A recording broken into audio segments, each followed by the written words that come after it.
할렐루야! 따라하겠습니다. 절기를 지켜 행하라.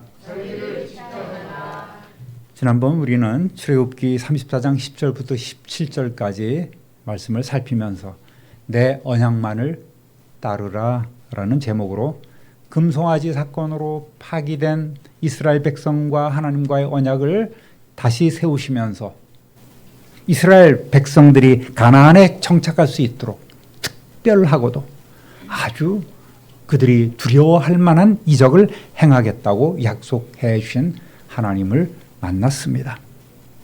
언약이나 계약 이런 것들은 당사자들이 상호 지켜야 될 약속입니다. 신뢰가 기반이 되어야 되겠죠. 하나님께서는 이렇게 은혜를 베푸시면서 몇 가지 이스라엘 백성들이 지켜야 할 것을 명령하고 계십니다. 여기서만 명령하시는 게 아니에요.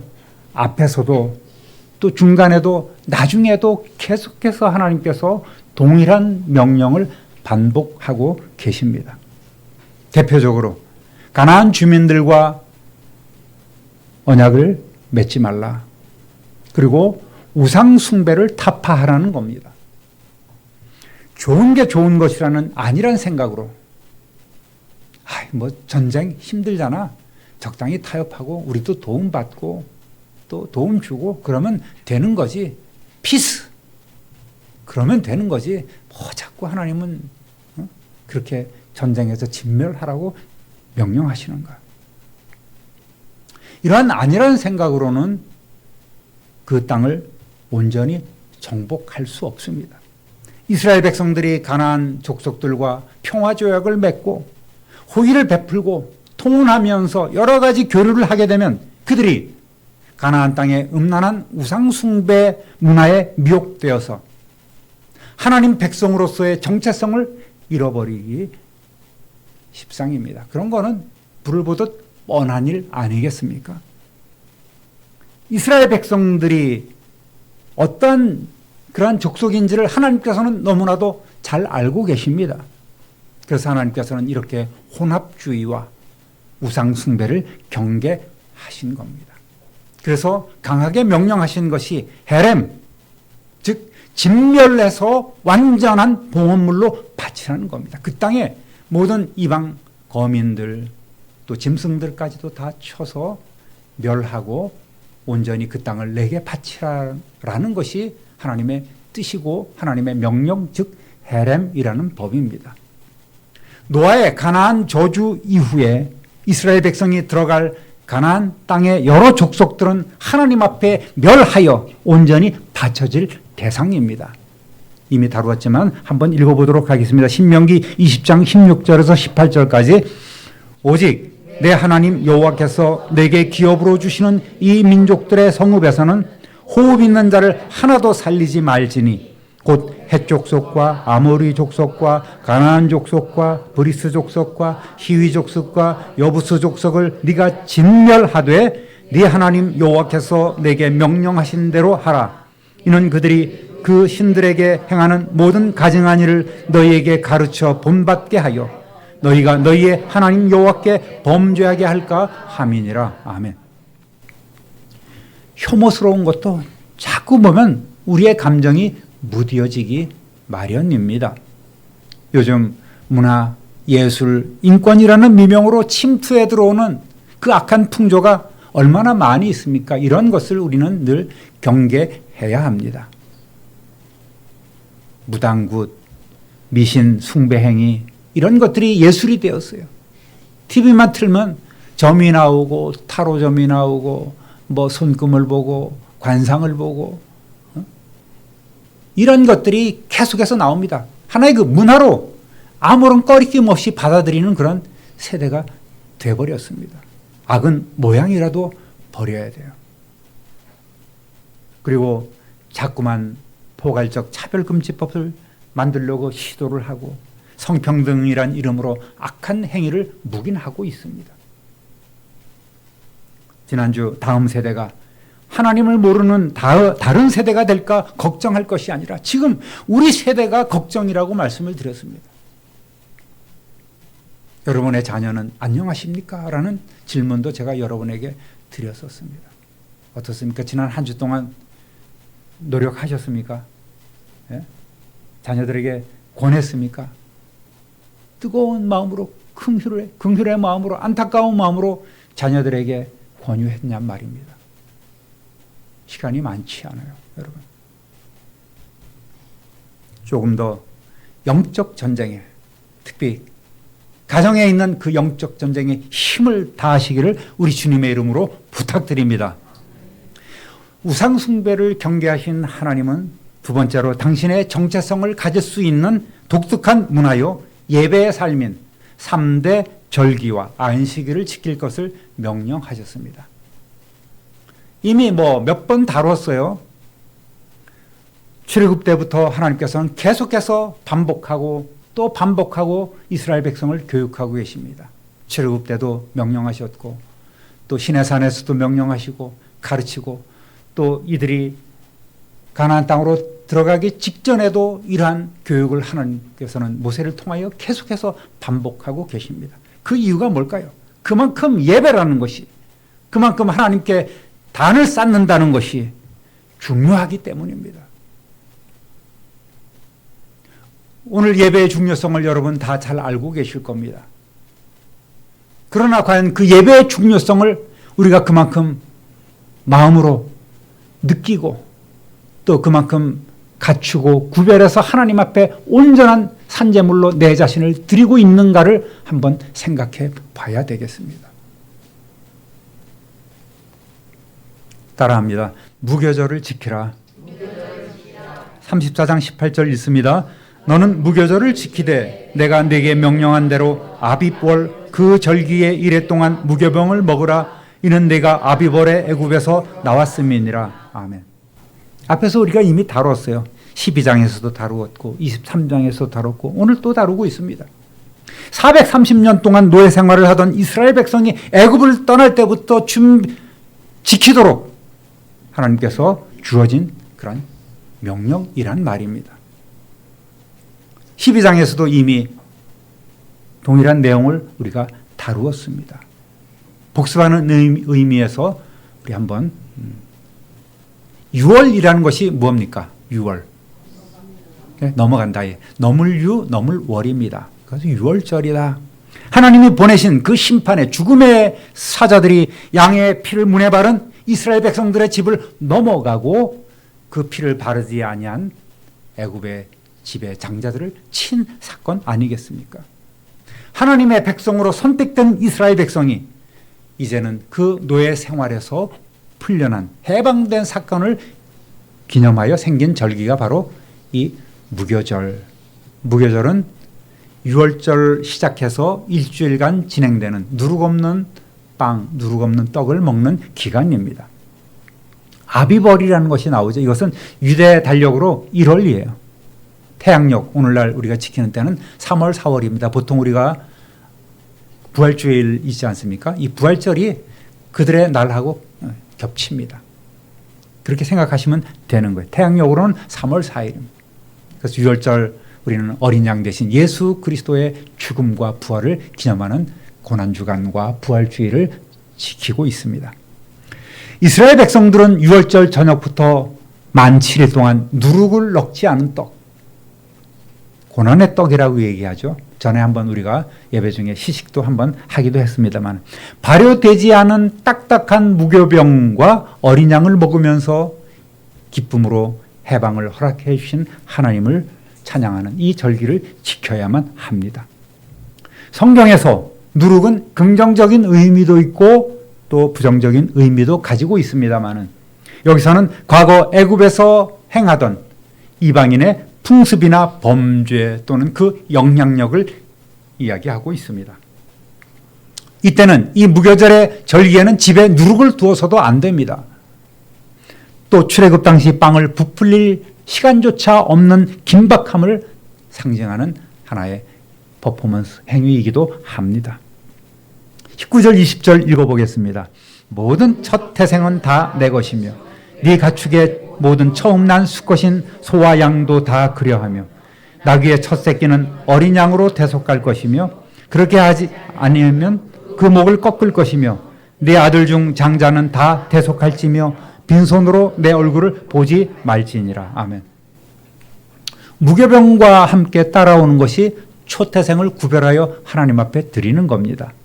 출애굽할 때에 애굽의 장자들은 다 죽임을 당했지만 이스라엘 백성들은 또 이스라엘 그 모든 백성들의 가축들은 보호를 받았기 때문에 첫 것은 하나님께 구별하여 드려야 합니다.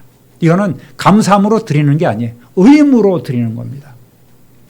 초태생, 첫 새끼인데 이 좀 부실해. 그러면 두 번째, 세 번째 얘들이 좀 튼실하게 잘 자랐으니까 내가 하나님께 이걸 바쳐야 되겠다 하면 안 되는 거예요. 그냥 그대로 하나님 앞에 바꿔치기 하지 말고 드리라고 하는 절대 명령입니다. 하나님의 것으로 선포하신 초태생과 11조는 무조건 하나님 앞에 구별해서 드려야 합니다. 그래서 가정마다 하나님께서는 그 모든 족속들 가운데에 레위인들을 당신의 것으로 구별하셨고 또 모든 다른 지파의 장자들은 대신 성전에 속전을 내므로써 그 장자의 책임을 면해 주도록 그렇게 말씀하신 겁니다. 우리 역시 유월절 어린 양 되시는 예수 그리스도의 대속의 은혜와 사망 권세를 깨뜨리고 부활하심으로 인해서 우리는 믿음으로 죄로부터 해방되어 구원을 받았습니다. 할렐루야. 그래서 교회는 오늘 유월절을 지키지 않고 부활절을 지키면서 감사의 예물을 하나님께 드립니다. 성도 여러분, 늘 자신의 삶을 돌아보아서 누룩 같은 이런 죄의 악영향, 죄를 또 멀리하고 구원의 감격과 감사로 살아가는 성도 되시기를 우리 주님의 이름으로 축원합니다. 유월절을 지키라. 무교절을 지켜라. 유월절 날부터 시작되는 이 주일간의 무교절을 지키라고 또 거듭거듭 말씀하고 있습니다. 두 번째로 따로 합니다. 안식일을 지키라. 21절 읽어보겠습니다. 너는 엿새 동안 일하고 일곱째 날에는 쉴지니 밭 갈 때나 거두을 때도 쉴지며. 아멘. 십계명에서도 이미 다룬 내용이기 때문에 넘어가지만 엿새 동안 일하는 것이 안식일을 거룩하게 지키는 전제 조건이 됨을 알아야 합니다. 일주일 동안 놀고 일주일 동안 열심히 먹고 일주일 동안 열심히 쉬다가 예배 오는 것은 하나님의 뜻이 아닌 거예요. 엿새 동안 열심히 일해야 됩니다. 그래야지만 우리는 그 안식의 기쁨을 누리면서 하나님의 안식에 동참할 수 있는 겁니다. 엿새 동안 팔자 좋게 놀고 먹다가 일곱째 날에 쉬라는 말이 아니지요. 노동의 가치와 신성함을 깨닫고 열심히 일한 후에 안식일의 주인이신 하나님의 안식에 동참해야 하는 겁니다. 물론 본의 아니게 일하고 싶은데 일하지 못하는 사람도 있을 거예요. 그렇지만 하나님의 뜻은 우리가 한 주 내내 열심히 일하고 하나님의 안식에 동참하는 것임을 기본적으로 우리는 알아야만 하겠습니다. 이를 위해서 우리는 기도를 해야 됩니다. 이를 위해서 살아가야 합니다. 안식일을 준비하는 삶을 살아갈 수 있도록 하나님 앞에 기도하며 맡겨야 합니다. 따라합니다. 77절과 수장절을 지키라. 이스라엘 백성의 3대 절기가 무교절, 77절, 수장절 이 세 가지라고 늘 자주 말씀을 드렸습니다. 무교절로 얘기해도 되고 유월절이라고도 얘기를 해도 되겠습니다. 3대 절기인 무교병의 절기, 또 맥추절, 수장절을 지키라고 얘기를 하고 있습니다. 77절은 맥추절이라고도 표현하고 있습니다. 초실절이라고도 표현합니다. 그 다음에 수장절은 한 해 모든 농사를 마치고 곡간에 드리는 그런 의미. 그래서 수장절을 지켜야 된다. 오늘날로 얘기하면 추수감사절이라고 보겠습니다. 22절 상반절 읽어보겠습니다. 77절 곧 맥주의 초실절을 지키고 새말에는 수장절을 지키라. 아멘. 맥추절을 77절이라고 합니다. 보리맥자에다가 가을 추자죠. 그래서 봄의 맥추절은 첫 곡식을 거두고 감사하며 지킨 절기입니다. 맥추절은 유월절 후에 77일 유월절 무교절을 지난 다음에 49일을 지난 다음에 맞는 오순절입니다. 50번째 되는 날, 유월절 이후에 50번째 되는 날이 바로 칠칠절 또는 오순절이라고 이야기를 합니다. 이스라엘 백성이 광야에서 떠돌 때는 이 절기를 지킬 수 없었죠. 왜? 농사를 질 수 없었으니까요. 매일매일 움직이거나 그 광야에서 하나님의 그런 집에 구름이 떠오를 때까지 이들은 지키고 있어야만 했습니다. 그러니까 농사를 질 수 없어요. 이것은 이들이 가나안 땅에 들어간 후에야 지킬 수 있는 명령입니다. 칠칠절, 수장절은 40년 뒤에 이들이 가나안 땅에 들어가서야 지킬 수 있는 절기였습니다. 하나님께서 약속해 주신 그 땅에 들어가기가 보통 어려운 게 아니었지 않습니까?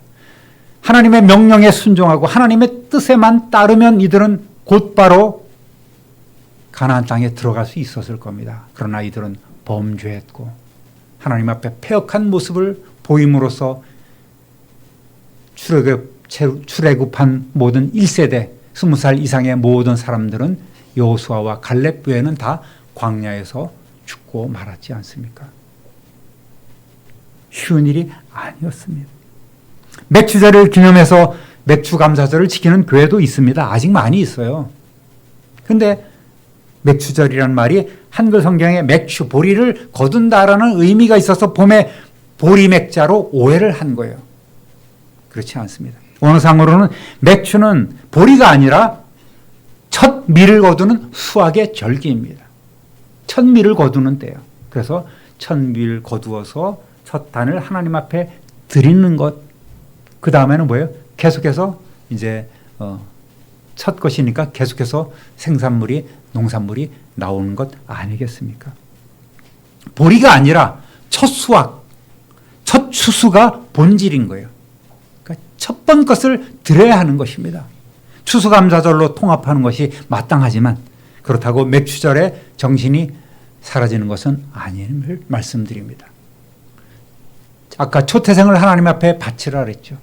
맥추절에 초실절, 처음 거둔 모든 곡식 이것을 하나님 앞에 드리는 것도 소중하다 이렇게 말씀을 드립니다. 오늘날 교회는 오순절날 성령께서 강림하심으로 교회는 성령 강림절을 지키면서 감사하고 있습니다. 교회의 생일입니다. 올해는 5월 24일이 성령 강림절이었습니다. 다음에는 수장절을 지켜야 합니다. 22절 하반절 읽어보겠습니다. 새말에는 수장절을 지키라. 이 수장절은 거둘 숫자에다 감출 장자입니다. 거두어서 잘 보관해라, 창고에 드리라라는 이라는 말씀입니다. 자, 유대인의 3대 절기, 성경에 나온 3대 절기가 뭐라고요? 무교절, 칠칠절, 수장절. 칠칠절은 오순절이라고도 이렇게 표현하고 있습니다. 수장절은 또 다른 이름이 있어요. 초막절이라고도 부르고 장막절이라고도 이야기를 합니다. 초막, 장막 뭐 똑같은 얘기 아니겠습니까? 한 해 동안 내가 땀 흘려 씨 뿌리고 가꾸어 열매 맺은 식물을 연말에 밭에서부터 거두어 저장하게 된 것에 대해서 감사하며 지키는 절기입니다. 물론 다 도시 생활하죠. 그러나 이들은 들에 나가서 텐트를 치고 과거 열매를 거두고 또 곡식 거두어서 탈곡을 해서 드리는 모든 이러한 과정을 일주일 동안에 광야에서 체험을 하며 즐기고 있는 이러한 축제로 바꾸었습니다. 하나님께서는 한 해 동안 농사 짓는 것을 수확해서 저장하는 것도 중요한 또 매우 즐거워할 일이겠지만 무엇보다도 과거 이스라엘 백성을 애굽 땅에서 인도하여 내신 그때를 잊지 말 것을 명령하고 있는 거예요. 너희들 광야 생활 했잖아. 그래서 백성들은 이 수장절 때마다 일주일 동안 밖에 초막을 짓고 그곳에서 40년 동안 광야에서 만나와 메추라기를 먹으면서 살던 이 생활을 기념하고 있는 겁니다. 한 해의 수확이 저절로 생겼겠습니까? 아닙니다. 오늘의 풍성함이 있기까지 노예의 신분에서 해방시켜 주신 하나님의 그 구원의 위대한 역사를 기억해야 합니다. 교회는 추수감사절로 지키고 있습니다. 도시 생활을 하는 우리는 농사를 짓지 않고 직장이나 사업 등의 일을 해서 소득을 얻음으로 이에 준하여 생각하면 되겠습니다. 여러분, 농부가 순전히 자기 자신의 힘만으로 거두게 된 것일까요? 김성조 선교사님도 그랬지만은 그냥 올해 이 넓은 땅에 밀을 심으면 대박 날 거야. 밀을 쫙 수십만 평 되는 땅에 쫙 실었습니다. 그런데 하루 전날 폭우가 쏟아지거나 하루 전날 서리가 내려버립니다. 작년 건 만회해야지. 그분 표현대로 묻고 떠블로가 올해는 더 많이 탁 실습니다. 점점 잘 자랍니다. 그런데 역시 동일한 일이 반복되고, 감자 이것만 심으면 정말 좋겠다. 몽골 걱정 없이 살겠다. 감자 심어. 또 서리가 내려. 썩어. 비가 와. 물이 수확을 못하니까 다 썩어 문들어. 몇 번 실패하고 싶어. 그 실패의 역사가 계속된 것 아니었습니까? 그래서 하나님 왜 저를 이렇게 훈련을 시키십니까? 그렇게 한때는 원망도 하셨다는 거예요. 그러나 그럼에도 불구하고 아니야. 하나님 탓도 아니야. 내가 기술이 없어서 그래. 그런 마음으로 또 연구하고 개발해서 이제 조금 수준에 올라간, 그 나라에서 인정해 줄 만한 그런 단계까지 올라간 겁니다. 여러분, 신명기 11장 14절 읽어보겠습니다. 여호와께서 너희의 땅에 이른 비 늦은 비를 적당한 때에 내리시리니 너희가 곡식과 포도주와 기름을 얻을 것이요. 내 기술로 하면 완벽해. 그것이 아니란 말입니다. 성도는 자기 힘과 능력으로 내 소유로 사는 사람이 아님을 알아야 합니다. 그렇게 생각이 있다면 그는 하나님과 관계가 없는 사람입니다. 성도는 내가 갖고 있는 모든 것을 하나님께서 주셨음을 인정하면서 하나님의 은혜로 살아가고 있음을 고백하는 사람이 진정한 성도인 줄로 믿습니다. 할렐루야. 감사를 잊어버리면 안 돼요. 여러분, 얼마나 감사하고 있습니까? 내게 주어진 그 무엇인가 있을 때 진실로 감사할 줄 알아야 합니다. 23절, 24절 읽어보겠습니다. 너희의 모든 남자는 매년 3번씩 주 여호와 이스라엘의 하나님 앞에 보일지라. 내가 이방 나라를 네 앞에서 쫓아내고 네 지경을 넓히리니 네가 매년 3번씩 여호와 네 하나님을 뵈려고 올 때에 아무도 내 땅을 탐내지 못하리라. 아멘. 40년 뒤에 모세가 다시 교육한 내용이 신명기 나옵니다. 16장 16절 17절 읽어보겠습니다. 모든 남자는 한 해에 3번 무교절과 칠칠절과 초막절에 주 당신들의 하나님이 택하신 곳으로 가서 주님을 배워야 합니다. 그러나 빈손으로 주님을 뵈러 가서는 안 됩니다. 저마다 주 당신들의 하나님으로부터 받은 복에 따라서 그 힘대로 예물을 가지고 나가야 합니다. 세번역 성경으로 읽어보았습니다. 매 절기에는 하나님께서 주신 복에 따라 그 힘대로 예물을 드리며 감사하라고 명령하셨습니다. 하나님께서 감사의 예물을 드리라고 이렇게 명하신 것은 그분이 뭔가 부족해서가 아니에요. 그 드리는 예물을 통해서 우리의 믿음과 우리의 순종을 훈련하고 약속해 주신 그 복을 주시기 위한 것임을 알아야 합니다. 결코 억지로나 인색함으로 하나님 앞에 드려서는 안 됩니다.